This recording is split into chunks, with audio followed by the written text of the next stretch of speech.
আসসালামু আলাইকুম প্রিয় সুধী সবাইকে আমন্ত্রণ জানাচ্ছি চ্যানেল এসের আমাদের বিশেষ আয়োজন সুপারসেন কেবল মুক্ত আলাপ অনুষ্ঠান। দর্শক আপনারা জানেন যে প্রতিটি পর্বে আমরা এক একটি বিষয় নিয়ে কথা বলে থাকি, বিশেষ করে বাংলাদেশের রাজনীতি অর্থনীতি সর্বশেষ বিষয় নিয়ে কথা বলে থাকি। প্রিয় দর্শক, আজ আমরা আলোচনা করব সংস্কার এবং আগামী নির্বাচন। সেই নির্বাচন কেমন হবে এবং নির্বাচন কতটুকু গ্রহণযোগ্য হবে এবং জনগণ কিভাবে সেই নির্বাচনকে অংশগ্রহণ করবে সেই বিষয় নিয়ে কথা বলবো। দুজন প্রিয় মানুষকে আমাদের সাথে আমন্ত্রণ জানিয়েছি। আমার একেবারে ডান পাশে বসে আছেন অত্যন্ত প্রিয় মুখ বাহাদুর ইসলাম ইমতিয়াজ, জাতীয় পার্টির রাজনীতির সাথে যে দীর্ঘদিন ধরে জড়িত ছিল, যুগ্ম সাংগঠনিক সম্পাদক এবং সাবেক ছাত্রনেতা। ইমতিয়াজ ভাই, আপনাকে স্বাগত জানাচ্ছি আমাদের বিশেষ আয়োজনে। ধন্যবাদ। এবং আমার বাম পাশে আছেন আকবর আকন, সাবেক ছাত্রনেতা এবং বিএনপি রাজনীতির সাথে দীর্ঘদিন ধরে জড়িত। আকবর ভাই, আপনাকেও স্বাগত জানাচ্ছি আমাদের বিশেষ আয়োজনে। জনাব ইমতিয়াজ ভাই, আপনাকে দিয়ে শুরু করতে চাচ্ছি আজকের অনুষ্ঠান। আমরা বলছি যে সংস্কার, নির্বাচন এবং আগামী সরকার, সেই বিষয়গুলো নিয়ে আমরা দেখেছি যে 17 বছর আওয়ামী লীগ সরকার ক্ষমতায় ছিল, তারপর সংস্কার মানে সরকার হচ্ছে পতন হয়েছে 5ই আগস্ট গত বছরের, এবং তাদের সাথে আপনারাও যোগসূত্র ছিলেন, তাদের বিরোধী দল হিসেবে আপনারা ছিলেন। অনেকে গৃহপালিত বিরোধী দল আপনাদেরকে বলেছিল। আওয়ামী লীগকে নিষিদ্ধ করা হয়েছে এবং জাতীয় পার্টিকেও আমরা দেখেছি বিভিন্নভাবে নিষিদ্ধ করার পায়তারা চলছে এবং করার একেবারে কাছাকাছি অনেকে বলা আছে। কিছুদিন আগে আপনাদের কার্যালয়ে হামলা হয়েছিল আর কি। সবকিছু মিলিয়ে যদি আপনাদেরকে নিষিদ্ধ করা হয় তাহলে আপনাদের কার্যক্রম তো বন্ধ হয়ে যাবে, তখন আপনাদের কি অবস্থা হবে বা আপনারা কিভাবে বিষয়টিকে দেখছেন? ধন্যবাদ। আজকের সুপারসাইন কেবল মুক্ত আলাপ চ্যানেল এস উপস্থাপক, আপনাকে অনেক ধন্যবাদ, এবং আমার সহ আলোচক বড় ভাই আকবর আকন এবং প্রিয় দেশবাসী, বিশেষ করে সাভার ঢাকা 19 আসনের জনগণকে আমি শুভেচ্ছা জানাচ্ছি আপনাদের মাধ্যমে। আসলে একটা বিষয় স্পষ্ট যে এটা সত্য, আমরা অস্বীকার করি যে আমরা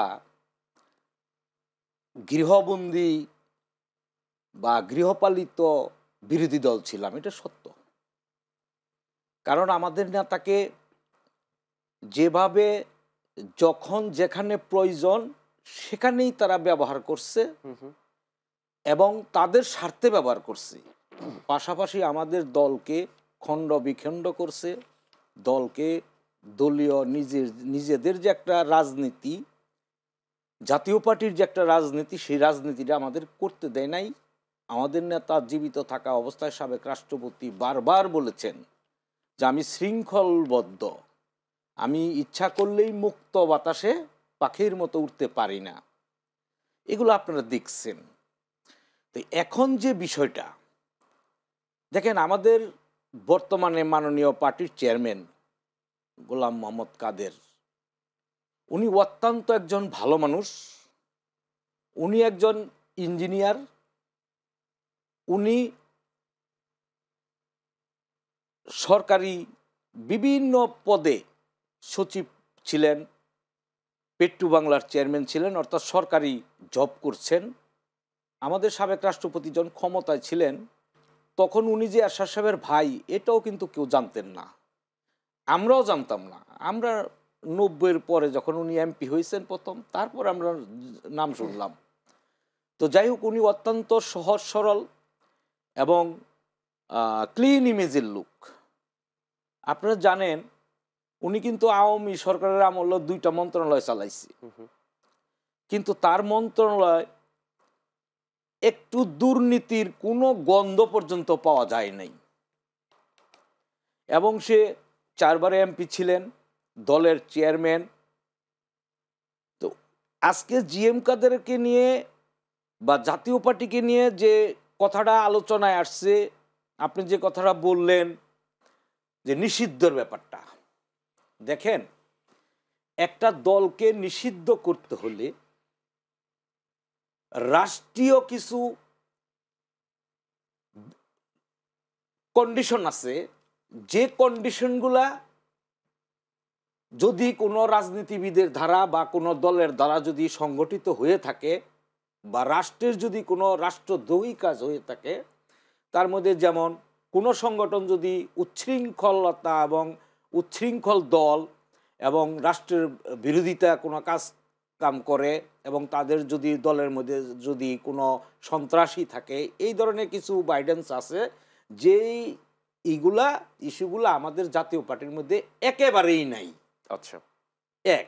২ নাম্বার কথা হলো, এই আমরা আমাদের দল ২০১৪ সনে যে নির্বাচনে আমরা গেলাম, এই নির্বাচনের কথাটাই প্রথম আসে আজকে আলোচনায়, যে ১৪ নির্বাচন আমরা একতরফা নির্বাচনে গিয়েছি এবং আওয়ামী লীগকে ক্ষমতায় যাওয়ার জন্য সিঁড়ি হিসাবে ব্যবহার হয়েছি।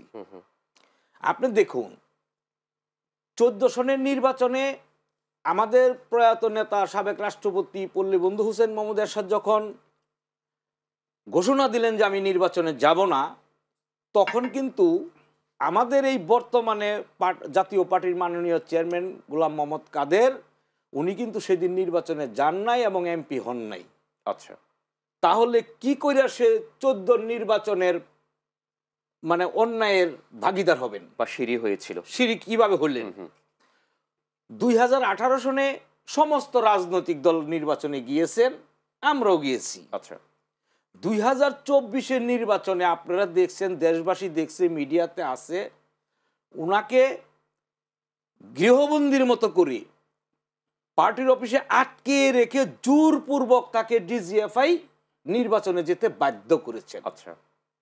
তবে হ্যাঁ, এখানে আমাদের দলের ২-৪ জন নেতা ছিলেন যারা আওয়ামীপন্থী বলে আমরা চিনি, মানুষও জানে, তারা বারবার জাতীয় পার্টির নেতা কর্মীদেরকে বিক্রি করে তারা এমপি মন্ত্রী হয়েছেন। সেই নেতাগুলা কিন্তু সেই দিন জিএম কাদেরের পাশে না থেকে তাকে বাঘের মুখে ছেড়ে দিয়ে ওনারা চলে গেলেন যার যার মতে মতে। আচ্ছা। আজকে দুঃখ হয়, এই নেতারা জিএম কাদেরকে মাইনাস করে একটা দল করতে যাচ্ছে, অলরেডি করেছেন। এরাই কিন্তু আওয়ামী লীগের থেকে সুবিধা নিয়েছে। তারা বিভিন্ন কার্যকলাপ করতেছে, সম্মেলন করতেছে, মিটিং করতেছে, তাদের কিন্তু কেউ বাধা দেয় না এবং সরকার থেকে তারা সাপোর্ট পাচ্ছে। উল্টো দিকে জিএম কাদেরের উপরে একটা ব্লেম আনতেছে, আমরা আওয়ামী লীগের দূষর, জিএম কাদের আওয়ামী লীগের দূষর। আরে জিএম কাদের আপনারা দেখবেন, জিএম কাদের ৫ তারিখের আগে আওয়ামী লীগ সরকার পদত্যাগ করার আগে, শেখ হাসিনা দেশ পালানোর আগে গাজীপুরের একটা জনসভায় প্রকাশ্যে বক্তব্য দিয়ে ছাত্রদের আন্দোলনকে সমর্থন করেছেন। আচ্ছা। এমনকি আমাদের দলীয় জাতীয় পার্টির যে দলীয় ফোরাম, সেখানে মিটিং করে রেজুলেশন এনে তারপরে কিন্তু আমরা ছাত্রদেরকে আমরা দিয়েছি, সাপোর্ট দিয়েছি। আচ্ছা। এবং বিভিন্ন টকশোতে, বিভিন্ন বিবৃতিতে কিন্তু জিএম কাদের বারবার ছাত্রদের পক্ষে অবস্থান নিয়েছেন এবং ছাত্রদের বীর সেনা উপাধি দিয়েছেন। তারপরও কিভাবে আজকে আমাদের দলকে নিষিদ্ধের কথা বলেন আমি জানি না। আপনি বলছেন যে যেটি হচ্ছে যারাই আসছে, যখন আসছে বা আওয়ামী লীগ আসছে, আপনাদেরকে ব্যবহার করেছে বা বাধ্য করেছে। আচ্ছা আচ্ছা। দেখেন এখানে একটু কথা আমি বলি নেই, ২৪-এর নির্বাচনে আমরা কিন্তু জেলা পর্যায়ের, উপজেলা পর্যায়ের তৃণমূলের নেতা কর্মীরা ১০০ জনের মধ্যে ৯৯ জন কিন্তু আমরা বলছিলাম আমরা এই নির্বাচনে যাব না। সেই সময় কিন্তু এই কথিত কয়েকজন নেতা, ব্যারিস্টার আর্নি সাহেব, রুহুল আমিন হাওলাদার সাহেব, মুজিবুল হক চুন্নু সাহেবরা তখন কিন্তু আমাদেরকে মূল্যায়ন না করে, আমাদের কথাকে প্রাধান্য না দিয়ে কিন্তু তারা নির্বাচনে গেছেন। জি, আমরা সেগুলো নিয়ে কথা বলবো। জনাব আকবর, এখন আপনার কাছে আসতে চাচ্ছিলাম, যেটি হচ্ছে যে দেশে একটি অস্থির অবস্থা, সংকট চলছে, অস্থির অবস্থা চলছে, চারিদিকে হচ্ছে যে মব বলেন এবং হচ্ছে যে আইন শৃঙ্খলা পরিস্থিতি বিঘ্ন হচ্ছে আর কি। উত্তরণের পথ কি? নির্বাচন ফেব্রুয়ারির দিকে হওয়ার কথা বলছে অনেকে, এবং এটি নিয়েও অনেকে জল্পনা কল্পনা হচ্ছে যে আদৌ হবে কিনা। আপনি বিএনপি রাজনীতির সাথে দীর্ঘদিন জড়িত, আপনি বিষয়টিকে কিভাবে দেখছেন, বা আপনি মানবাধিকার কর্মী হিসেবে জিনিসটিকে কিভাবে অ্যানালাইসিস করছেন?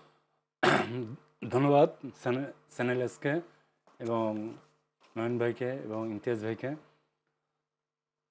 আসলে ৫ই আগস্টের পরে দেশে যে পরিমাণ আইনশৃঙ্খলা বলতে আমরা প্রথমত বুঝি পুলিশ, আমরা আমাদের সচিবালয়, আমাদের পুলিশ প্রশাসন এবং আমাদের সেনাবাহিনী, এই 3টা অর্গান রাষ্ট্রের মানে টোটালি মানে আমাদের এই ইন্টারিম ইউনিট সরকারকে কখনই সাপোর্ট করে নাই। আচ্ছা। এটার উত্তরণের একটা পথ দ্রুত নির্বাচন। দ্রুত নির্বাচন যখন হবে, একটি দলীয় সরকার যখন আসবে, তখন প্রশাসনের সচিবরা, প্রশাসন, পুলিশের পদস্থ কর্মকর্তারা, সামরিক কর্মকর্তা, আমি ডিজিএফকে বলছি, আমি এনএসআইকে বলছি, এই যে আমাদের রাষ্ট্রের যে অর্গানগুলা, এগুলো দলীয় সরকার যখন একটি নির্বাচিত সরকার আসবে, তখন আইন শৃঙ্খলা পরিস্থিতিটা স্বাভাবিক হবে। আচ্ছা। আর মাঠে একটা প্রচারণা আছে, যেমন সচিবালয়ের মানে আমাদের সচিব পর্যায়ে, পুলিশ পর্যায়ে তারা ম্যাক্সিমাম গত 16 বছর বা 17 বছরের যে আওয়ামী লীগ সরকারের তারা যারা পদায়ন ছিল, তারাই এখন আছে প্রশাসনগুলিতে। না, বেশিরভাগই তো পাল্টানো হয়েছে। পাল্টানো হয়ে গেলে আপনি 1, 2, 3, 4 কত পাল্টাইছেন, ওটা কিন্তু রয়েই যায়। আর প্রশাসনের ভিতরে স্বাধীনতার পর থেকে আমাদের দেশের ভিতরে, আমাদের দেশের আমলাতান্ত্রিক একটা যে বিষয়টা আছে, তারা দলীয় সরকার না আসলে তারা কখনই দেশটাকে সুস্থভাবে ইয়ে করে না, চালাচ্ছে না। মানে এখন ইউনূস সাহেবের যে প্রশাসনের যা উপদেষ্টারা আছে, তাদের অনেক কথাগুলো তারা শুনে না দেখেই আজকে আইন শৃঙ্খলার পরিস্থিতিটা এই পর্যায়ে আসছে। আরেকটা বিষয় কি, সংস্কারের যে ইতিমধ্যে আমাদের যে কমিশনগুলি গঠন করা হয়েছিল, সেই কমিশনগুলো যে প্রস্তাবনাগুলো দিছে, এগুলা ওকে ডান, এগুলো হয়েছে। এখন আমাদের এই সংস্কারগুলোর জন্য একটি পার্লামেন্ট দরকার, নির্বাচিত একটি পার্লামেন্ট দরকার। সেখানে এই সংস্কারগুলা, সেই নির্বাচিত পার্লামেন্ট এই সংস্কারগুলা তখন পাশ করবে। এখন প্রস্তাবনা এগুলো দিয়ে রাখুক, গৃহীত হয়ে থাকুক, তখন এই নতুন সংসদ এসে, নির্বাচিত পার্লামেন্ট এসে এই মানে সংস্কারগুলি করতে হবে। রাষ্ট্রের সংস্কার না হলে এই দেশটা মানে সচল থাকবে না। আজকে আমাদের এই যে মব বলেন, সব কিছু বলেন, আজকে নির্বাচিত সরকার নাই দেখা এই পরিস্থিতিটা হচ্ছে। অবাধ তথ্য প্রবাহ, অবাধ মুক্ত আলোচনা, বিএনপির নামে অপপ্রচার এত বেশি হচ্ছে, অনলাইনে বলেন, সব জায়গায়। অবশ্যই সংস্কার অবশ্যই প্রয়োজন আছে, নাহলে এই রাষ্ট্র, আমাদের ছাত্র জনতার যে চাহিদা ছিল, সেটা ছিল যে আমাদের মানে কোনো সরকার যেন শেখ হাসিনার মতো বা ফ্যাসিজমের জন্ম না হয়। এই জন্যই তো আমাদের এই সংস্কারগুলো হয়েছে, প্রস্তাবনা গৃহীত হয়েছে, কিছু নোট অফ ডিসেন্ট দেওয়া হয়েছে বিভিন্ন দল থেকে, বিভিন্ন মত থেকে, সেগুলোও সংশোধন করে প্রয়োজনীয় অধিকতর আলোচনা করে একটি নির্বাচিত পার্লামেন্ট আইসা পরবর্তী সরকার আইসা পার্লামেন্টে এটা পাশ করবে, এটাই প্রত্যাশা। কিন্তু এখন কথা হচ্ছে, অনেকে চাচ্ছে যে একই সাথে সংস্কারগুলো হয়ে তারপর হচ্ছে দেশের পট পরিবর্তন হবে বা দেশের নির্বাচন হবে, সেটি কি আদৌ কি সম্ভব, বা সেই পর্যন্ত কি দেশের পরিস্থিতি আরো কি ঘোলাটের দিকে যাবে কি না, আপনি কি মনে করছেন? নির্বাচনের আগেই যে সংস্কারগুলি যে সম্ভব, এটা সম্ভব না। এটা করা হয়েছে নির্বাচনকে ঢিলে করা, অস্থিরতা সৃষ্টি করা দেশের ভিতরে অস্থিরতা সৃষ্টি করে নির্বাচনটাকে ব্যাকআপে নিয়ে আরো পিছনে নিয়ে যাওয়ার জন্য এটা একটা পায়তারা, এছাড়া অন্য কিছুই না। আগে নির্বাচন, আপনি নেপালে হয়েছে না, নেপালে দ্রুত নির্বাচনের তারিখ ঘোষণা হয়েছে, বিভিন্ন দেশে যে বিপ্লব হয়েছে, বিপ্লবের সাথে সাথে নির্বাচনের তারিখ ঘোষণা হয়েছে। আমাদের তো প্রায় 1.5 বছর হতে চললো। এই অস্থিরতার জন্য আসলে আমাদের যারা এই দাবিগুলি করে, যেমন জামাতের দাবি পিয়ারের পদ্ধতি, তারপরে আমাদের নতুন দল এনসিপির দাবি, বিভিন্ন যে দাবি, যে গণপরিষদ নির্বাচন, এগুলি করে টরে নির্বাচন দিতে হবে। তো এগুলার মূলত হয়েছে নির্বাচনটাকে, পরিবেশটাকে নষ্ট করা, নির্বাচনটাকে পিছনে নিয়ে যাওয়া। আচ্ছা, সেটি বাহাদুর ইসলাম ইমতিয়াজ, যেটি হচ্ছে যে আমরা দেখেছি 17 বছর সরকার ছিল এবং তারা যে কোনোভাবে তারা পতন হয়েছে এবং তারা চলে গেছে আর কি। এখন দেশের যে অস্থির অবস্থা চলছে, এর থেকে উত্তরণের পথ কি, আপনি কি মনে করছেন? আপনি তো এই ঢাকা জেলার জাতীয় পার্টির অনেক বড় দায়িত্ব পালন করছেন, এখনো দায়িত্ব পালন করছেন, সাংগঠনিক দায়িত্ব পালন করছেন। আপনি কি মনে করছেন কোন দিকে যাচ্ছে দেশ, বা দেশের পরিস্থিতি কি হতে পারে সামনের দিকে? দেখুন, আমি প্রথমত আকবর আকন্দ ভাইয়ের সাথে একটু জায়গায় একমত। আচ্ছা, উনি যে বলছেন যে দেশের পরিস্থিতির কথা, আমি একটু আগে যাই। আমরা ক্লাস 6 থেকেই লেখাপড়া করছি, আমরা বাংলা এবং ইংরেজিতে একটা রচনা পড়ছি, এইম ইন লাইফ, অর্থাৎ আমার লক্ষ্য কি। এই সরকারের তো কোনো লক্ষ্য নিয়ে কিন্তু ক্ষমতায় বসে নাই, ওনার লক্ষ্য কি। আজকে দেখেন, এই যে সংস্কারের কমিটি করলেন, সংস্কার করবেন, সংস্কারের কথা বলে আজকে প্রায় 14 মাস তারা বিলম্ব করলেন। সংস্কার কোথায় করছেন, কি সংস্কার করছেন?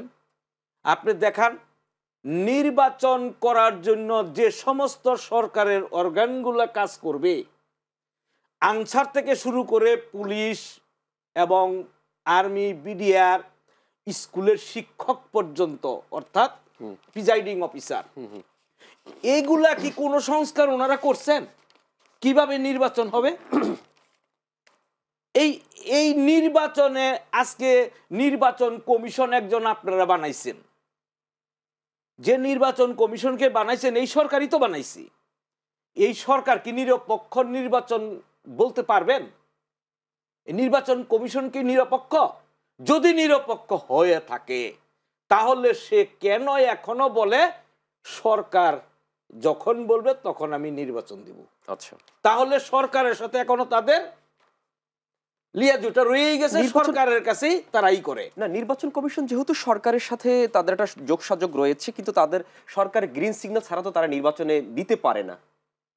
আচ্ছা, এই যে আপনি গ্রিন সিগন্যালের কথা বললেন, যদি সংস্কার করতে হয় নির্বাচন, এই সরকার আসছে কেন? একটা নির্বাচন করার জন্য।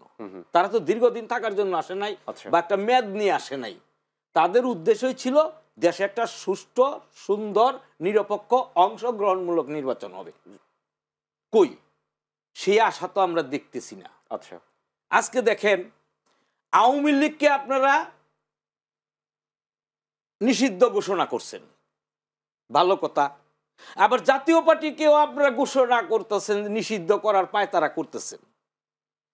তো দেশের এই তিনটা দল নিয়ে আপনারা জাতিসংঘে গেলেন।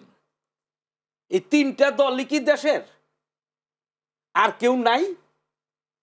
আমাদের ভোট নাই, আওয়ামী লীগের ভোট নাই।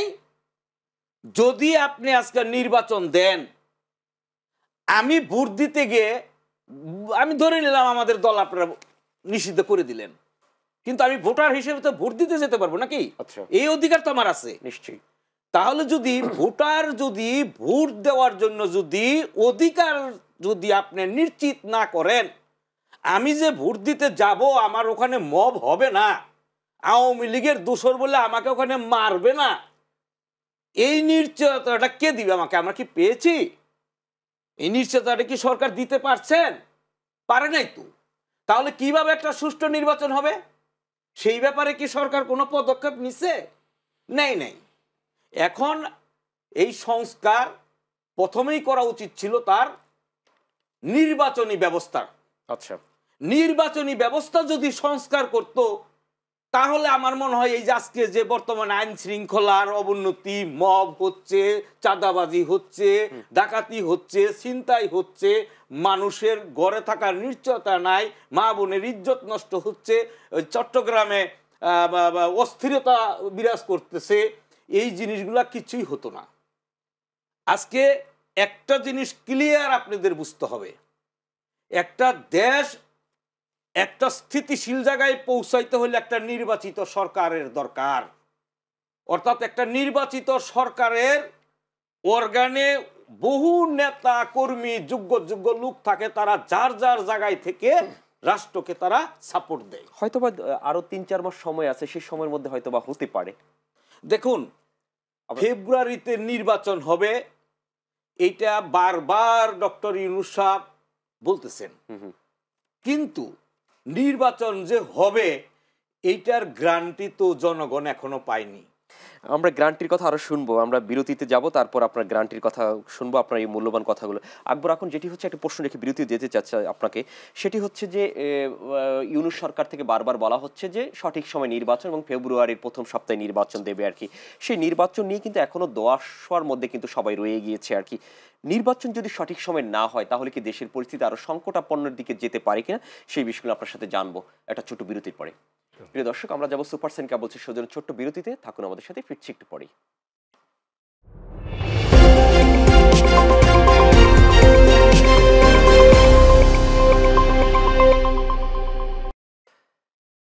বিরতির পর সবাইকে আমন্ত্রণ জানাচ্ছি সুপার সেনকা বলছি মুক্ত আলাপ অনুষ্ঠানে। আমাদের সাথে দুজন প্রিয় মানুষ আছেন, বাহাদুর ইসলাম ইমতিয়াজ আছেন যে জাতীয় পার্টির নেতা, এবং হচ্ছে আকবর আকন আছেন বিএনপির রাজনীতির সাথে দীর্ঘদিন জড়িত এবং মানবাধিকার কর্মী। আকবর আকন, বিরতির আগে আপনাকে প্রশ্ন করেছিলাম যেটি হচ্ছে যে আমরা সঠিক সময় নির্বাচন না হলে দেশের যে সংকট অবস্থা, দেশের যে আপনি বলছেন প্রশাসনের দিক দিয়েও সরকারকে সেই রকম অন্তর্বর্তী সরকারকে সাহায্য করছে না, এতে দেশের পরিস্থিতি বা হচ্ছে আইন শৃঙ্খলা পরিস্থিতি আরো বিঘ্ন করছে। আপনি কি মনে করছেন যে নির্বাচন, জনগণ স্বস্তি পাচ্ছে না, আপনি কি মনে করছেন যে নির্বাচন না হলে কি দেশের পরিস্থিতি আরো গোলাটের দিকে যাবে কিনা? হ্যাঁ, জনগণ যেটা ধারণা করতেছে যে ইউনূস সাহেব মানে স্যার বলতেছে যে সে নির্বাচন ফেব্রুয়ারির প্রথমার্ধেই হবে নির্বাচনটা, এটা বারবার এনশিওর করতেছে। কিন্তু ইউনূস মানে এনসিপির সাথে ডক্টর ইউনূসের একটা সম্পর্ক আছে, দেশের মানুষ যেটা বলে সেই ধারণা থেকে এনসিপি বলতেছে যে দাবি দাওয়াগুলি বলতেছে নির্বাচনের আগে গণপরিষদের আরো যে সংস্কার, আবার জামাতের পিয়ার পদ্ধতি, এই সমস্ত বিষয় নিয়ে জনগণের ভিতরে একটা ধোঁয়াশা সৃষ্টি হচ্ছে যে মানে নির্বাচনটাকে আসলে সঠিক হচ্ছে কিনা। সেই ক্ষেত্রে যে বিষয়টা হলো সেটা হলো যে মনে করতেছে যে এনসিপির দাবি, জামাতের যে দাবিটা, এটার জন্য তারা যদি রাজপথে থাকে তখন অবশ্যই বিএনপি তার নির্বাচনের জন্য একটা নির্বাচনের দাবিতে রাজপথে যাবে। বিএনপিও দেশের জনগণের জন্য, দেশের স্থিতিশীলতার জন্য নির্বাচনের জন্য রাজপথে যাবে। তখন তো অবশ্যই একটা বিশৃঙ্খলা সৃষ্টি হতে পারে। এই দুই দলের, যেটা শেখ হাসিনার সময় শেখ হাসিনা যেটা করছে সেটা সেইরকম একটা পরিবেশ সৃষ্টি হবে। তো দেশে এরকম একটা পরিবেশের জন্য তার ছাত্র জনতা 5ই আগস্টে শেখ হাসিনা দেশ ছেড়ে পালায় নেয়। ছাত্র জনতার যে সংগ্রামটা ছিল, দেশে একটি অবাধ জনগণের অবাধ ভোট দিতে পারবে এবং একটি নির্বাচিত পার্লামেন্ট থাকবে এবং সকল দলের অংশগ্রহণে যেন ভোট অনুষ্ঠিত হয় এবং নির্বাচিত সরকার দিয়ে দেশ পরিচালনার জন্য ছিল। এখন সংস্কারের যে দাবি, তারপরে পিয়ার পদ্ধতি নিয়ে যে মানে জামাত কিংবা এনসিপি যে পরিস্থিতি ঘোলাঘাটা করতেছে, তখন তো বিএনপিও তার ভোটের দাবির জন্য জনগণের সাথে নিয়ে রাজপথেই থাকবে। তখন তো দেশে একটা মানে অস্থিতিশীল পরিস্থিতি হবে।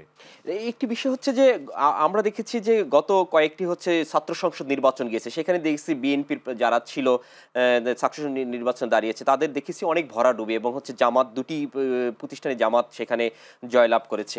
এবং আপনাদের যেই নেতাকর্মীরা আছে তারা 11 মাসে কিন্তু এক বছর বা 12 মাসে 1.5 বছরের মধ্যে অনেক কিন্তু দুর্নাম করেছে, কিন্তু নির্বাচনের আগে কি সেই দুর্নাম হচ্ছে কাটিয়ে ওঠা সম্ভব কিনা, কি মনে করছেন? আচ্ছা, মানে সেখানে জামাতের দুর্নাম যে 5ই আগস্টের পরে যেতে জামাতেরও অনেক নেতার দুর্নাম আসছে, এনসিপিরও অনেক নেতা সিগনিফিকেন্ট ভাবে বহিষ্কার করছে।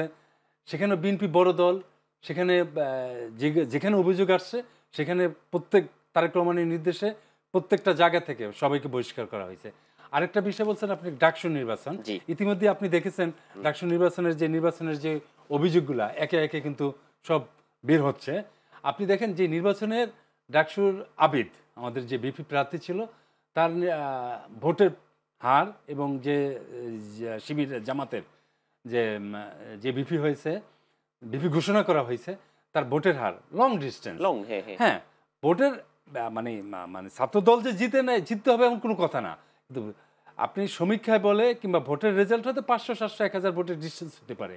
কিন্তু এই যে ডাকসু নির্বাচনের ব্যালট পেপারের মুড়ির এই পাশের থেকে ওই পাশের নাম্বার ছিল না, ব্যালট পেপার কোথায় ছাপানো হয়েছে ইতিমধ্যে আপনারা গণমাধ্যমে দেখতেছেন যে একে একে করা হয়েছে। আরেকটা বিষয় হচ্ছে ডাকসু নির্বাচনে বলছে যে ডাকসু নির্বাচনের কোনো খবর নেই, কোনো আলোচনা নেই, ঠাস করে তফসিলটা দিয়ে দিছে।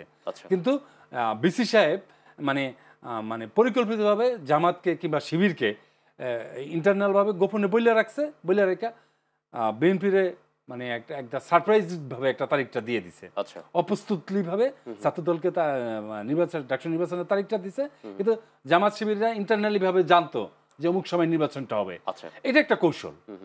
সেই ডাকসুর যে প্রশাসন তারা ইন্টারনালি ভাবে জামাতের বললে দিছে এবং এমনভাবে দিছে তখন ছাত্রদল খুব কম সময়ে করছে এই নির্বাচনটা হয়েছে। আর সেই নির্বাচনটা, ডাকসু নির্বাচনটা আপনার সময় যত যাবে দেখবেন যে আরো এই যে মানে নির্বাচনের যে চালাকিগুলা করছে, কিভাবে চালাকিগুলা করছে সেগুলো আপনি দেখেন 18টা এই নির্বাচন আমি একটু যোগ করে দিতে চাচ্ছি যে এই ডাকসু নির্বাচনে যেরকম হচ্ছে বিএনপির ভরাডুবি বা বিএনপির প্রার্থী হেরেছে, তারা এখন আশা করছে যে সামনে তারা সরকার গঠন এবং দেশের তারা প্রচার করছে যে দেশের আগামী নির্বাচনও তারা এরকম হচ্ছে যে আসনগুলোতে জয়লাভ করবে। আপনি কি মনে করছেন সেটি? না না, সেটা আমি মনে করতেছি না। আমাদের নাগরিক ঐক্যের যে মাহমুদুর রহমান মান্না ভাই, সেও আমাদের ঢাকা বিশ্ববিদ্যালয়ের 2 বারের ভিপি ছিলেন, আরো অনেক ভিপিরা ছিলেন। তা আসলে মানে এটার সাথে জাতীয় নির্বাচনের প্রেক্ষাপটটা আলাদা। আচ্ছা আচ্ছা, সেখানে এটার কোনো ধরনের প্রভাব পড়বে না। সেটি আমরা আশা করছি যে একটি সুষ্ঠু নির্বাচন হবে। ইমতিয়াজ ভাই, যেটি হচ্ছে যে আমরা দেশের পরিস্থিতি এখন যেই দিকে যাচ্ছে, আপনাদের মনেও অনেক কষ্ট থাকতে পারে বা হচ্ছে আপনাদেরকে এই দেশে কিন্তু এখন আলোচনায় কিন্তু জাতীয় পার্টি কিন্তু যে কি হবে বা কবে নিষিদ্ধ হবে এরকম বিষয় আর কি। যখন নিষিদ্ধ করা হয় আপনাদের তো কার্যক্রম তখন বন্ধ রাখতে হবে আওয়ামী লীগের মতো। আপনারা কি প্রস্তুত আছেন কিনা বন্ধ রাখার জন্য? বা ধন্যবাদ, অনেক কঠিন একটা প্রশ্ন করছেন। সমুদ্রের ঢেউ দেখে যদি আমরা ভয় পাই তাহলে কি সমুদ্র জয় করা যায়? আমরা রাজনীতি করি, একটা দলের আদর্শকে উদ্দেশ্যকে বাস্তবায়ন করার জন্য রাজপথে থেকে আমরা আন্দোলন সংগ্রামে অংশগ্রহণ করে একটা পর্যায়ে ক্ষমতা যাওয়ার জন্য ক্ষমতায় যাই। এখন আমার নদীর উপারে সাগরের উপারে যেতে হবে, যেতে যে আমার পরিশ্রম করতে হবে, বাধা বিঘ্ন আসবে, সেগুলো যদি অতিক্রম করতে না পারি তাহলে আমরা যাব কেন? সুতরাং যত বাধা বিঘ্নই আসুক না কেন, আমাদের জাতীয় পার্টিকে দাবায় রাখার মতো ক্ষমতা এই বাংলাদেশে ডক্টর ইউনূস সাহেব কেন, এক আল্লাহ ছাড়া কারণ নাই। কেননা হুসেইন মোহাম্মদ এরশাদ এই দেশে 9 বছর রাষ্ট্র পরিচালনা করে যে সমস্ত উন্নয়নগুলা করে গেছেন, মানুষের যে খেদমত করে গেছেন, মানুষের রাষ্ট্রীয় কাঠামোগুলা প্রশাসন কিভাবে চালাইছেন, সেই উন্নয়নের কথাগুলা মানুষ চোখ বুঝলে দেখতে পারে এবং মানুষের মনের ভিতরে এগুলা গেঁথে আছে। আপনি এগুলা কই থেকে সরাবেন?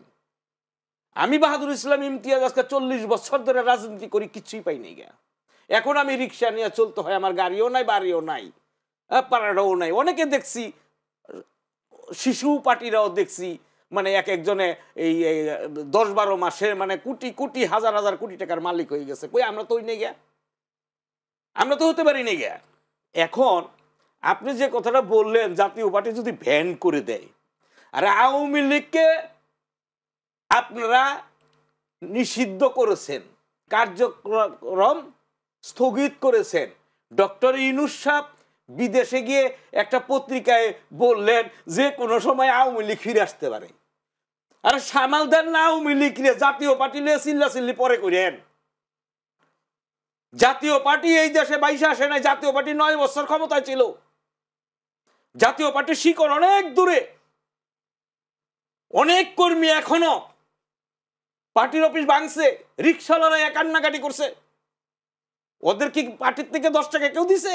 দেয় নাই। কারণ এরশাদের যে উন্নয়ন, এরশাদের যে ভালোবাসা, এরশাদের যে দেশের প্রতি যে ওনার একটা ছিল, দেশপ্রেম ছিল, সেটা মানুষ লক্ষ্য করছে এবং বিগত দিনের সরকারগুলোরও লক্ষ্য করছে এবং বর্তমান সরকারকে লক্ষ্য করছে। আজকে দেখেন একটা জিনিস, আপনি ভাইয়ের সাথে আকবর ভাই যে কথাটা বললেন, নির্বাচন সুষ্ঠু হবে কিনা বা আইন শৃঙ্খলার অবনতি হবে কিনা, আপনি বলেন তো। ডক্টর ইউনূস সাহেব ক্ষমতা নেওয়ার পর থেকে কোনো সিদ্ধান্ত কি সঠিক সিদ্ধান্ত নিতে পারছে? একটি সিদ্ধান্ত উনি সঠিক সিদ্ধান্ত নিতে পারে নাই। দেখেন, আমার মনে আছে ক্ষমতা নেওয়ার কয়েকদিন পরে রাজশাহীর একটা ইউনিভার্সিটির এক টিচারকে একটা সম্মাননা দেওয়া হইল, তাৎক্ষণিকভাবে 2 দিন পর আবার এটা বাতিল করা হইল। ওই ব্যক্তি যদি কখনো যদি মামলা করে যে আমি তো আপনার কাছে সম্মাননা চাই নাই, আপনি আমারে দিলেন কেন, নিলেন কেন, বেজ্জতি করার অধিকার তো আপনাকে দেই না। আপনারা কি আগের সরকারের সাথে আওয়ামী লীগের সাথে আপনারা ছিলেন, সেটার কি দায় আপনারা নেন না? যে তারা যে অপকর্ম করেছে সেটার দায় কি আপনাদের উপরে পড়ে না? কেন নিব? আমরা 14 দল থেকে বেরিয়ে আসছি অনেক আগের থেকে। আচ্ছা আচ্ছা। এবং আমরা বিরোধী দলের থেকে আমাদের এমপিরা এবং বিরোধী দলীয় নেতা হিসাবে জিএম কাদের সাহেব সংসদে, তার মানে আওয়ামী লীগ যত অপকর্ম করেছে তাটা সেটা কোনোটার সাথে আপনারা আমাদের ইনভলভমেন্ট নাই। যদি থাকে প্রমাণ দেখ। এই জন্য আপনি আপনি একটু মানে সোজা কথা বলছেন যে কোনো ইন্ধন নেই বা কোনো হচ্ছে আপনাদের কোনো অপরাধ নেই, এই জন্য আপনাদেরকে নিষিদ্ধ করার প্রশ্ন আসে না, এই কথাটি আপনি বোঝাতে চাচ্ছেন। অবশ্যই। আর এই আকবর আকন সেটি হচ্ছে যে আপনাদের দলের মহাসচিব কয়েকদিন আগে বলছে যে আসলে আমরা কোনো দলে নিষিদ্ধের পক্ষে এই মুহূর্তে নেই, আমরা নির্বাচনমুখী এবং নির্বাচন করতে চাচ্ছি, বা এটি নিষিদ্ধ হলে দেশের পরিস্থিতি অন্যদিকে যেতে পারে আর কি। আপনি কি মনে করছেন যে এই সিদ্ধান্তটি বা এই কথাটিকে আপনি কিভাবে দেখছেন আর কি? আমার গণতান্ত্রিক ব্যবস্থায় একটি রাষ্ট্রে একটি রাজনৈতিক দল নিষিদ্ধ করলে কি নিষিদ্ধ হয়ে গেছে? আচ্ছা, আওয়ামী লীগ তো জামাতকে নিষিদ্ধ করছে, সেটা কি নিষিদ্ধ হয়ে গেছে? না। তা আসলে অফিসিয়ালি এই নিষিদ্ধ শব্দটা মানে আমার কাছে খুব মানে মানে শোভন লাগে না। আচ্ছা, গণতন্ত্রে কখনোই নিষিদ্ধ না। গণতন্ত্র হচ্ছে আমি আমার দলের, আমি আমার কর্মসূচি দিব, আমি আমার দেশ উন্নয়নের কর্মসূচি দিব, সেটা জনগণ তো দেখছে যে আওয়ামী লীগের 16 বছরের নির্যাতন, ফ্যাসিজম, আওয়ামী লীগের দুর্নীতি, আওয়ামী লীগের টাকা পাচার দেশের সব রাষ্ট্রের প্রত্যেকটা অর্গানকে নষ্ট করছে। এখানে তো জনগণই তো তাদেরকে ভোটের মাধ্যমে সেটা পরিহার করবে, বা যারা অপরাধ করেছে তাদেরকে শাস্তির আওতায় এনে, হ্যাঁ, সেটা জনগণ ভোটের মাধ্যমে সেটা প্রতিফলন দেখবে। সেটাই হয়তো আমাদের মির্জা স্যার ফখরুল সাহেব বলছেন যে আওয়ামী লীগ নিষিদ্ধের পক্ষে না, কিংবা কোনো রাজনৈতিক দল নিষিদ্ধের পক্ষে না। আসলে গণতন্ত্রে কখনোই নিষিদ্ধ, এই পার্টি নিষিদ্ধ, এটা ঠিক না। আরেকটা বিষয় হলো যে অংশগ্রহণমূলক নির্বাচন। আপনি দেখেন 24 সালে যে আমিডামি যে নির্বাচনটা হলো, সেই নির্বাচনটা কি হলো? সেই নির্বাচনটা দেখা গেছে যে ভোটার উপস্থিতি, সেই ভোটার উপস্থিতিটাও তো আওয়ামী লীগের যে মরনা যে ভোটারগুলা তারাও কেন্দ্রে দেয় নাই, কেন্দ্র ছিল জনশূন্য, ভোটার শূন্য। আচ্ছা, এখন যদি আপনি বিভিন্ন দল যদি যে বিভিন্ন মানে এনসিপি থেকে হোক, বিভিন্ন দল থেকে হোক, বিভিন্ন ইয়ে থেকে বিভিন্ন পার্টির নিষিদ্ধের যে বিষয়টা আসছে, এই নিষিদ্ধ খেলতে খেলতে পরে ভোটের দিন ভোটের মাঠই তো জনশূন্য হয়ে থাকবে। চমৎকার কথা। ভোটের মাঠ জনশূন্য হবে থাকবে। ফ্যাসিজমরা যেই কাজটা করছে, ফ্যাসিজমরা বিভিন্ন দল নিষিদ্ধ করছে, বিভিন্ন দলকে ভোটের বাইরে রাখছে, তো সেটাও যদি ইনসাফ করে তাহলে তো গণতন্ত্রের উত্তরণটা কোথাও হবে? গণতন্ত্রের উত্তরণের জন্য তো আমাদেরকে সকল পার্টির অংশগ্রহণ নির্বাচন দিতে হবে, এবং জনগণই নির্ধারণ করবে যে ওরা ব্যাংক লুট করছে, ওরা টাকা পাচার করছে, ওরা ফ্যাসিজম করছে, জনগণ তখন তাদেরকে সেই ইয়েটা দিবে। তো এখন বিষয়টা হলো মির্জা ফখরুল সাহেব যে কথাটা বলছে, সে এই কথাটাই বলছে যে গণতন্ত্র হয়তো নিষিদ্ধের রাজনীতি চর্চা করাটা ঠিক না। এখন হচ্ছে যে দেশের যে অবস্থা হচ্ছে, বিদেশিরাও বলছে যে মানে বিভিন্নভাবে বলছে, বিদেশ থেকে হচ্ছে বিভিন্নভাবে চাপ আসতেছে দেশে নির্বাচনকে বানচাল করার জন্য, বিভিন্নভাবে বিভিন্ন দল থেকে বলা হচ্ছে, এবং দেশেও বিভিন্ন ষড়যন্ত্র চলছে আর কি। এই ষড়যন্ত্র কতটুকু মোকাবেলা করতে ইউনূস সরকার সক্ষম হবে যদি সঠিক সময় নির্বাচন না দেয়? অনেকে তো নির্বাচন বিভিন্ন ধরনের ইঙ্গিত দিয়ে দিছে, এই শর্ত না মানলে নির্বাচনে তারা যাবেই না, বিভিন্ন প্রতীক না পেলেও যাবে না। এই শর্ত দিয়ে কি আসলে কি হতে পারে, আপনি কি মনে করেন? এটা ঠিক আছে, শর্ত তো আসলে রাজনৈতিক দলগুলি দিবেই, বিভিন্ন ইয়ে থাকবে। আসলে মানে পুরো বিষয়টা হলো মানে নির্বাচনটা যখন তফসিল দিয়ে দিবে তখন হয়তো বা আরেকটু পরিবর্তন হতে পারে, পরিবর্তন হয়ে যাবে। তফসিল দিলে গণতন্ত্রের নির্বাচন পথটা সুগম হবে। তারপরেও যদি এনসিপি কিংবা জাতীয় জামায়াত যদি বিভিন্ন দাবি নিয়ে থাকে, তাহলে এটা একটা দুর্বিসন্ধি যে গণতন্ত্রকে ব্যাহত করার জন্য। এবং এই দুর্বিসন্ধিটা আমাদের দেশটা, আপনি যদি 2009 সালের দিকে যান, সেখানে যে নির্বাচনটা হলো 2006 সালে বিএনপি ক্ষমতায় ছাড়লো, দায়িত্ব অর্পণ করলো, বিএনপির ইয়েটা শেষ হওয়ার পরে 111 সৃষ্টি হইলো। এই 111টা মানে এসে শেখ হাসিনা মানে 111টা আইসা আওয়ামী লীগকে ক্ষমতা বসানো হয়েছে। আচ্ছা, বসানো হয়েছে পার্শ্ববর্তী দেশের পুরো একটা ইন্ধনে। সেই যে বসানো হলো, বসানোর পরে পুরো রোডম্যাপ অনুযায়ী তত্ত্বাবধায়ক সরকার ব্যবস্থাটা বাতিল করলো। আজকে যদি শেখ হাসিনা তত্ত্বাবধায়ক সরকার ব্যবস্থাটা বাতিল না করতো, সে কিন্তু ফ্যাসিজম হতো না। আচ্ছা, আজকে যদি শেখ হাসিনা তত্ত্বাবধায়ক সরকারটা সে 11-12 সালে যদি বাতিল না করতো, শেখ হাসিনা ফ্যাসিজম সৃষ্টি করতো না, দেশে এত দুর্নীতি হতো, দেশের মানুষ মানে ভোটের বাইরে থাকতো না, গণতন্ত্রের চর্চাটা থাকতো। 91 সালে বেগম খালেদা জিয়া যে সংশোধনী গণতন্ত্র প্রতিষ্ঠা করছে বাংলাদেশে, এবং 96 সালে উনি মানে জনগণের দাবি ছিল, বিরোধী দলের দাবি ছিল যে তত্ত্বাবধায়ক সরকারের আন্ডারে নির্বাচন। তখন আওয়ামী লীগ জাতীয় পার্টি জামাত পদত্যাগ করাতে বিএনপি 200 আসন এমপি ছিল না। বিধিত কারণে বিএনপি একটা একতরফা নির্বাচন করে খালেদা জিয়া নির্বাচনের আগে জাতির উদ্দেশ্যে ভাষণ দিয়েছিল যে আমি একটি অধিবেশন রাখবো, একটি বিল পাস করে আমি দায়িত্ব অর্পণ করে দিব। উনি সেই মোতাবেক সেই 15 ফেব্রুয়ারি নির্বাচন করছে 96 সালে। 15 ফেব্রুয়ারি নির্বাচন করে সেই তত্ত্বাবধায়ক সরকার বিল আনছে, বিল এনে তত্ত্বাবধায়ক সরকার সংবিধানে সংযুক্ত করে দায়িত্ব অর্পণ করছে, করার পরে আবার নির্বাচন হয়েছে। সেই নির্বাচনে জামাত বিএনপির সাথে জোট করে নেয়। জামাত 3টা আসন পেয়েছে, বিএনপি 116 আসন পেয়েছে। দেখেন জামাতের ক্যারেক্টারিক যার রাজনীতিটা কোথায় যায় কেটে, এখন এসে জামাত পিয়ারের পদ্ধতিতে আসছে। আপনি সেই সময় যদি আপনি 116 আসন আপনি দেখেন, সেই সময় 96 যে নির্বাচনটা হলো সেই নির্বাচনে বিএনপি 62টা আসনে 110 থেকে 10,000 ভোটে 7,000 ভোটে ঠকছে। আচ্ছা, জামাত 3টা আসন পেয়েছে, বিএনপি 116 আসন পেয়েছে। তো 116 আসনে থেকে 62টা আসন যদি জামাতের সাথে বিএনপি জোটবদ্ধ নির্বাচনটা করতো, আওয়ামী লীগের সাথে তত্ত্বাবধায়ক সরকার দাবির জন্য করছে সেটা ডান। তারপরে যদি ভোটের সময় যদি বিএনপির সাথে জোটটা করতো তাহলে কি হতো? তাহলে বিএনপির যে 116 আসন সাথে 62টা আসন যোগ হতো। কিন্তু তখন 96 সালে জাতীয় পার্টি এবং আওয়ামী লীগ যৌথভাবে জোট করে নির্বাচন করছে। পরে নির্বাচনের সরকার ব্যবস্থাও তারা ঐক্যমত্যের নামের একটা সরকার গঠন করে তারা 96 সালে আওয়ামী লীগ ক্ষমতা আনছে।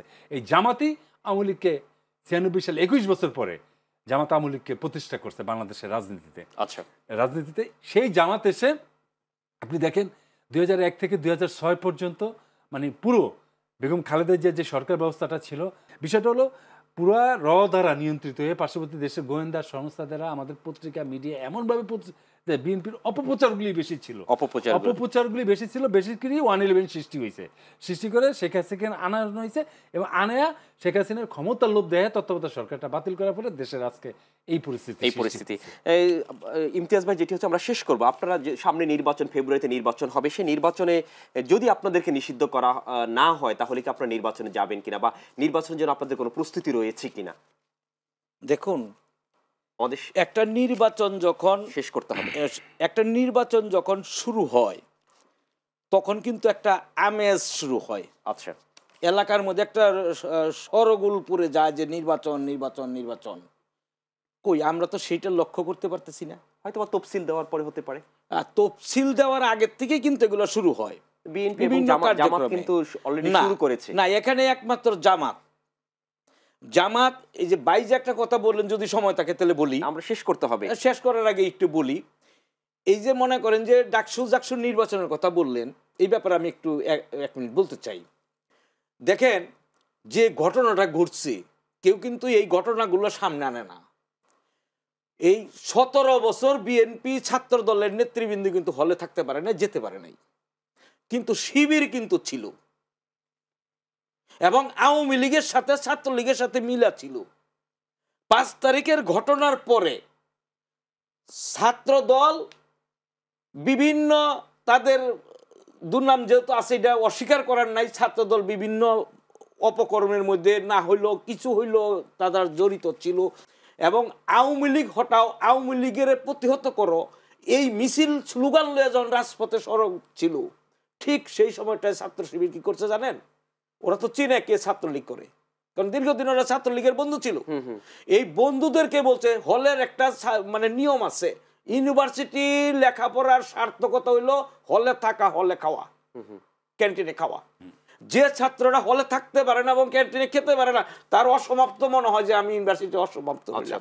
অর্থাৎ এইটাই আমি বলতে চাচ্ছি যে একটা ছেলে যখন নাকি হলে থাকতে পারে, নিশ্চয়তারা যে দেয় তার সাথে থাকে। তোরা হলে যায় কি করছে, সবারে বলছে ছাত্রদল মিছিল করতেছে, তোমাদেরকে পিটাবে, মারবে, আমরা তোমাদেরকে দিব, শেল্টার দিব, তোমরা আমাদের সাথে থাকো। এই যে ওরা একটা কূটকৌশল করছে, সেটা বিএনপি থেকে বলা হয়েছে যে এই কৌশলটা অবলম্বন ওরা করছে, এটা আমি মনে করি ওরা সাকসেস। কিন্তু জাতীয় নির্বাচনে এইটা আশা করলে কাজ হবে না। জাতীয় নির্বাচন আশা করলে কাজ হবে না। তাহলে আপনারা কি সামনে নির্বাচন করার কোনো প্রস্তুতি আছে কিনা? শেষ করতে হবে আমাদের। এখন আমরা আমাদের দল এখন পর্যন্ত যে এইটা দলীয় একটা আমাদের পর্যবেক্ষণ করছি, লেভেল প্লেইং ফিল্ড তৈরি হলো কিনা, আমাদের যেভাবে কার্যক্রম স্থবিরিত, আমাদের তো কোনো মিছিল মিটিং করতে দিচ্ছে না, কোথাও যেতে দিচ্ছে না। সুতরাং আমরা দেখব পরিস্থিতির উপর নির্ভর করবে, তারপর আমাদের দলের সর্বোচ্চ ফোরাম, নীতি নির্ধারণী ফোরাম একটা সিদ্ধান্ত নিবে, সেই সিদ্ধান্ত যেটা আসে। তবে আমরা এখন তো জনগণ আমাদেরকে জিজ্ঞাসা করে যে ভাই নির্বাচন হবে কিনা, নির্বাচন যে হবে এইটাই তো আমরা মানুষকে বুঝাইতে পারতাছি না, ভোট চামু কখন। সেটি সবার মধ্যে এখন বিরাজ করছে যে আসলে আদৌ নির্বাচন হবে কিনা বা নির্বাচন কবে হবে। তবে আশাবাদী নির্বাচন হবে, আমরা আশা করছি। তবে আমার মনে হয় না এই সরকার যেভাবে চতুর্দিকে মানে সে ব্যাঙের ছাতার মতো মানে সবার খেপায় নিছি, আমার মনে হয় নির্বাচন করতে পারবে না। আমরা আশা করছি সরকার বারবার এনশিওর করছে যে নির্বাচন ফেব্রুয়ারির প্রথম সপ্তাহে নির্বাচন হবে। ডক্টর ইউনূস দেশের বাইরে এবং দেশে এসেও সেই কথাগুলো বলেছেন। আমরা আশা করছি নির্দিষ্ট সময় নির্বাচন হবে, দেশের পরিস্থিতি যেটি অস্বাভাবিক আছে সেটি স্বাভাবিক হবে এবং সকলের গ্রহণযোগ্য নির্বাচন এবং অংশগ্রহণমূল নির্বাচন হবে। বাহাদুর ইসলাম ইমতিয়াজ ভাই এবং আকবর আকন, আপনাদের দুজনকে অসংখ্য ধন্যবাদ এই আপনাদের ব্যস্ততার মাঝেও আমাদের এসে সময় দেওয়ার জন্য। নন ভাইকেও ধন্যবাদ, এসএ টিভির সকল কলা কৌশলী এবং এসএ টিভির কর্তৃপক্ষ সবার আমার পক্ষ থেকে এবং আমার দলের পক্ষ থেকে, আমার নেতা জিএম কাদেরের পক্ষ থেকে অনেক অনেক শুভেচ্ছা ও ধন্যবাদ। দর্শক, আমরা আমাদের অনুষ্ঠান একেবারে শেষ প্রান্তে। তবে একটি কথা হচ্ছে যে আমরা স্বপ্ন দেখছি এবং আমরা আশা করছি যে দেশের যে পরিস্থিতি আছে সেটি নির্বাচন হওয়ার পরে আরও বেশি স্বাভাবিক হবে এবং দেশের যে অবস্থা আছে সেটি অনেক অনেক উন্নতি হবে আর কি। এতক্ষণ যারা আমাদের অনুষ্ঠান দেখছেন সকলকে অসংখ্য ধন্যবাদ জানিয়ে আজকের মতো এখানে বিদায় নিচ্ছি। দেখা হবে আবার সেই আশায়। সবাই ভালো থাকবেন। আল্লাহ হাফেজ, শুভরাত্রি।